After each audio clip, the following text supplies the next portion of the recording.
بسم اللہ الرحمن الرحیم۔ اے آل یعقوب، میرے وہ احسان یاد کرو جو میں نے تم پر کیے تھے، اور اس اقرار کو پورا کرو جو تم نے مجھ سے کیا تھا۔ میں اس اقرار کو پورا کروں گا جو میں نے تم سے کیا تھا، اور مجھی سے ڈرتے رہو۔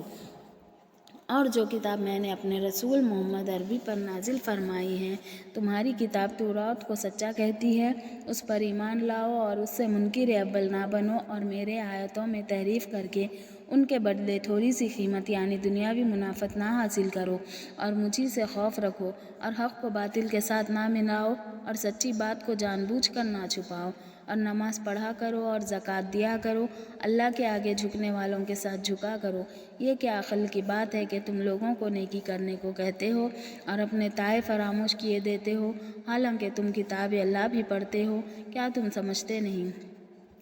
اور رنج و تکلیف میں صبر اور نماز سے مدد لیا کرو، اور بے شک نماز گران ہے مگر ان لوگوں پر گران نہیں جو عجز کرنے والے ہیں، جو یقین کیے ہوئے ہیں کہ وہ اپنے پروردگار سے ملنے والے ہیں اور اسی کی طرف لوٹ کر جانے والے ہیں۔ اے یعقوب کی اولاد، میرے وہ احسان یاد کرو جو میں نے تم پر کیے تھے، اور یہ کہ میں نے تم کو جہاں کے لوگوں پر فضیلت بخشی تھی، اور اس دن سے ڈرو جب کوئی کسی کے کچھ کام نہ آئے، اور نہ کسی کی سفارش منظور کی جائے، اور نہ کسی سے کسی طرح کا بدلہ قبول کیا جائے، اور نہ لوگ کسی اور طرح مدد حاصل کر سکے۔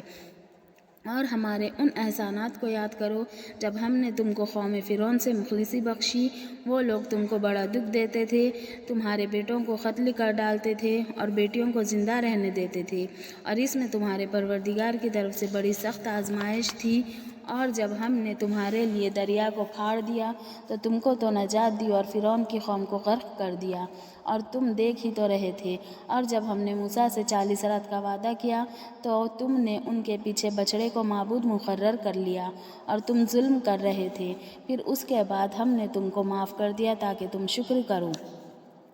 اور جب ہم نے موسیٰ کو کتاب اور معجزے عنایت کیے تاکہ تم ہدایت حاصل کرو، اور جب موسیٰ نے اپنی قوم کے لوگوں سے کہا کہ بھائیو، تم نے بچڑے کو معبود ٹھہرانے میں بڑا ظلم کیا ہے، تو اپنے پیدا کرنے والے کے آگے توبہ کرو اور تائے ہلاک کر ڈالو، تمہارے خالق کے نزدیک تمہارے حق میں یہی بہتر ہے۔ پھر اس نے تمہارا قصور معاف کر دیا، وہ بے شک معاف کرنے والا اور صاحب رحیم ہے۔ اور جب تم نے موسیٰ سے کہا کہ موسیٰ، جب تک ہم اللہ کو سامنے نہ دیکھ لیں گے تم پر ایمان نہیں لائیں گے، تو تم کو بجلی نے آ گھیرا اور تم دیکھ ہی رہے تھے، پھر موت آ جانے کے بعد ہم نے تم کو حاضر سے نو زندہ کر دیا تاکہ احسان مانو، اور بادل کا تم پر سایہ کیے رکھا اور تمہارے لیے من و سلوہ اتارتے رہے کہ جو پاکیزہ چیزیں ہم نے تم کو عطا فرمائی ہیں ان کو کھاؤ پیو، مگر تمہارے بزرگوں نے ان نعمتوں کی کچھ قدر نہ جانی، اور وہ ہمارا کچھ نہیں بگاڑتے تھے بلکہ اپنا ہی نقصان کرتے تھے۔ اور جب ہم نے ان سے کہا کہ اس گاؤں میں داخل ہو جاؤ اور اس میں جہاں سے چاہو خوب کھاؤ پیو، اور دیکھنا دروازے میں داخل ہونا تو سجدہ کرنا اور حطتن کہنا، ہم تمہارے گناہ معاف کر دیں گے اور نیکی کرنے والوں کو اور زیادہ دیں گے۔ تو جو ظالم تھے انہوں نے اس لفظ کو جس کا ان کو حکم دیا تھا بدل کر اسی جگہ اور لفظ کہنا شروع کیا، پس ہم نے ان ظالموں پر آسمان سے عذاب نازل کیا کیونکہ نافرمانیاں کیے جاتے تھے۔